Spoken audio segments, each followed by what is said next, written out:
نئی فیکٹریز میرے خیال میں کل پرسوں پرائم منسٹر صاحب جا رہے ہیں, 4 فیکٹری, 3 سیمنٹ اور 1 پیپر مل صرف چکوال ڈسٹرکٹ میں لگ رہے ہیں. 4 آپ کی گاڑیوں کی جو مینوفیکچر ہے وہ 3 پہلے 1 شفٹ میں ہوتی تھی, اب 3 شفٹ میں چل رہی ہیں.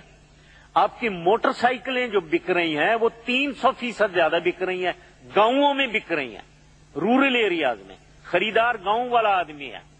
آپ کسی گاؤں میں جائیں جس کے پاس سائیکل تھی اب موٹر سائیکل چلا رہا ہے.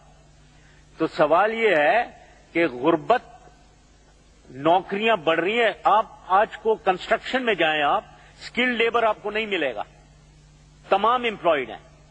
آپ ٹیلی کمیونیکیشن میں جائیں, آپ کو ٹیلی کمیونیکیشن انجینئر سب یہ جو نئے آئے ہیں یہ ایک دوسرے سے کشمکش میں ہے کھینچنے کی, اویلیبل نہیں ہے, لوگ اویلیبل نہیں ہیں. آپ کسی انڈسٹری کے پاس جائیں, چاہے اسپورٹس انڈسٹری, چاہے آپ surgical instruments, engineer sector, engineering sector, تمام جتنی بھی آپ کی انڈسٹری ہے it is booming at the moment. اور جب یہ انڈسٹری چل رہی ہے تو نوکریاں ملی ہوئی ہیں. نوکریاں اسی لیے, انڈسٹری اسی لیے چل رہی ہے کیونکہ نوکریاں ملی ہوئی ہیں. تو نوکریوں میں, بے روزگاری میں شیورلی کمی آئی ہے.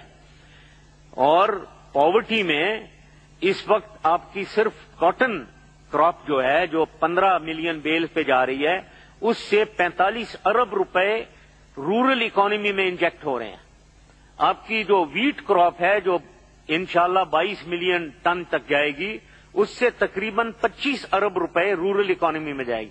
یہ 60 ارب جو میں 70 ارب یہ کہاں جائیں گے؟ یہ تمام فارمر کے پاس جو بھی کاٹن اگا رہا ہے اور جو بھی ویٹ اگا رہا ہے. وہ کون ہے؟ وہ آپ کی 70% لوگ وہاں رہ رہے ہیں, ان کی غربت ہے, ان کے ہاتھوں میں جا رہے ہیں یہ پیسے. تو سوال یہ ہے کہ یہ ہمیں ایک بغیر سروے کے, بغیر انڈرسٹینڈنگ کے یہ بات کہتے رہنا نہیں چاہیے. غربت, میں میری بات کو غلط نہ سمجھے, میں یہ نہیں کہہ رہا ہوں غربت ختم ہو گئی ہے. غربت بالکل ہے, بے روزگاری ہے, لیکن پاکستان کی تاریخ میں پہلی دفعہ یہ ڈکلائن کی طرف ہوئی ہے. اس کی ایگزیکٹ پرسنٹیجز 2-4 مہینے میں بتائی جائیں گی, پوری قوم کو بتائی جائیں گی. تو ہمیں اتنا اس میں پیسیمسٹک نہیں ہونا چاہیے, ہمیں کوائٹ آپٹیمسٹک ہونا چاہیے کہ ہم صحیح راہ پہ چل رہے ہیں اور ایک حکمت عملی کے مطابق غربت اور بے روزگاری کو دور کرنے کے سلسلے میں ہم ٹھیک, ہماری کارروائی ہے اور ٹھیک چل رہی ہے, ملک ٹھیک چل رہا ہے. پھر یہ بلوچ عوام کی آپ نے بات کی ہے, یہ اس کی بھی مجھے حیرانگی ہے کہ آپ کو بھی سمجھ نہیں ہے اس کی. بلوچ عوام کے خلاف کوئی ایکشن نہیں ہو رہا ہے. ایک اگر سردار کی آپ بات سنتے ہو, یہ رند صاحب بیٹھے ہیں, یہ سردار بیٹھے ہوئے ہیں یہاں, یہ تو بالکل خوش بیٹھے ہیں, یہ بیٹھے ہوئے ہیں یہاں میرے سامنے. تو آپ, اور یہ ان کے برابر میں مینگل صاحب بیٹھے ہوئے ہیں, وہ بھی سردار ہیں. وہ یہاں آپ کو پتا ہونا چاہیے کوئی 78 سردار ہیں, جن میں سے 75 کو کوئی پرابلم نہیں ہے, سب گورنمنٹ میں ہیں, سب ایکشن کر رہے ہیں. 3 سردار بول رہے ہیں, ان میں سے ایک ڈیرا بگٹی سے گڑبڑ کر رہا ہے اور سوئی کو بھی اس نے اٹیک کر کے خراب کیا ہے. اس کو آپ نے کیا حق دیا ہے کہ وہ پاکستان یا بلوچ کا سارے پورے بلوچ قوم کے لیے آواز اٹھائے؟ آپ نے حق دیا؟ اب آپ بات سنیں, کیونکہ آپ بات کر لی ہے آپ نے, اب میری بات سنیں ذرا. تو آپ نے اگر حق نہیں دیا, میں نے بھی انہیں حق نہیں دیا ہے, نہ بلوچ قوم نے حق دیا ہے, نہ بلوچستان کے لوگوں نے حق دیا ہے. بلوچستان میں آدھے پختون ہیں, آدھے بلوچ ہیں. اب آدھے بلوچ کو لو, بلوچ میں نے آپ کو بتا دیا یہ بیٹھے ہوئے ہیں. تو ایک ڈیرا بگٹی میں جس کی پاپولیشن میرے خیال میں 1 لاکھ بھی نہیں ہے, ادھر سے ایک آدمی اگر اٹھ کر نیشن کو کی رٹ کو چیلنج کرتا ہے, کیا اس کے خلاف بولنا چاہیے یا اس کے حق میں بولنا چاہیے؟ تو ان باتوں میں اپنے دماغ سے کنفیوژن ہٹائیں, اس دماغ سے کنفیوژن ہٹائیں اور چیزوں کی صحیح سمجھ رکھیں. صحیح سمجھ یہ ہے کہ کوئی ملک نہیں چل سکتا ٹھیک اگر رٹ آف دا گورنمنٹ نہیں چلے گی. رٹ آف دا گورنمنٹ کہیں بھی چیلنج ہوگا تو وہ ملک نہیں چل سکتا.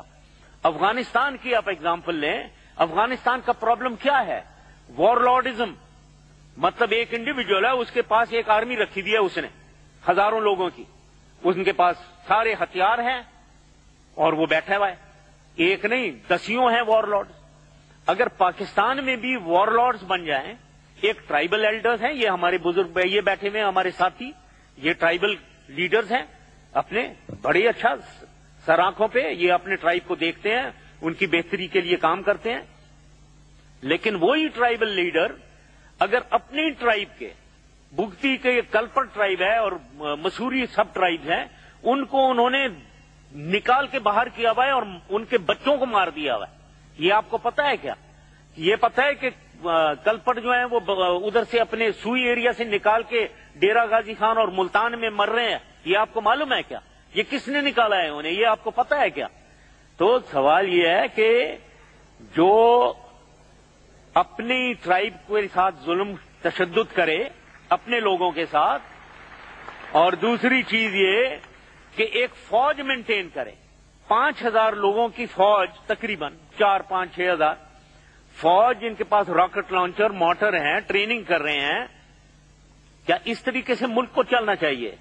کہ یہ جو آپ نیشنل انٹیگریشن کی باتیں ہو رہی ہیں, کیا اس طریقے سے ہوتی ہے نیشنل انٹیگریشن کہ کوئی انڈیویجول اٹھے اور وار لارڈ بن جائے اور اپنی ملک کو, رٹ کو, اور کہے کہ گوادر پورٹ نہیں بنے گا اور کہ پائپ لائن ایران سے نہیں جائے گی, ہمیں دیں گے؟ یہ کیا طریقے سے پاکستان چلے گا آپ کے لیے؟ پاکستانی کا تو یہ ہے, آپ ذرا نظریہ اپنا رکھیں. سبجیکٹس جتنی ڈسکشن ہوئی ہے, جتنے لوگ بولے ہیں, بات کی بہت پرٹیننٹ, یہ سب بالکل پرٹیننٹ کرنٹ سبجیکٹس ہیں. ان کی صحیح سمجھ رکھنی چاہیے اور ان میں صحیح رویہ ہونا چاہیے. اس کے بارے میں میری گزارش یہی ہے کہ آپ سب سے پہلے تو اپنے آپ لوگ کیا ہیں اور کس طریقے سے آپ کیا ہم آہنگی پھیلا رہے ہیں, یکجہتی یا ڈفرینشیٹ کر رہے ہیں, ہیٹریٹ کریے, یہ بھی دیکھیں اور صحیح طریقے سے سمجھیں. Thank you very much.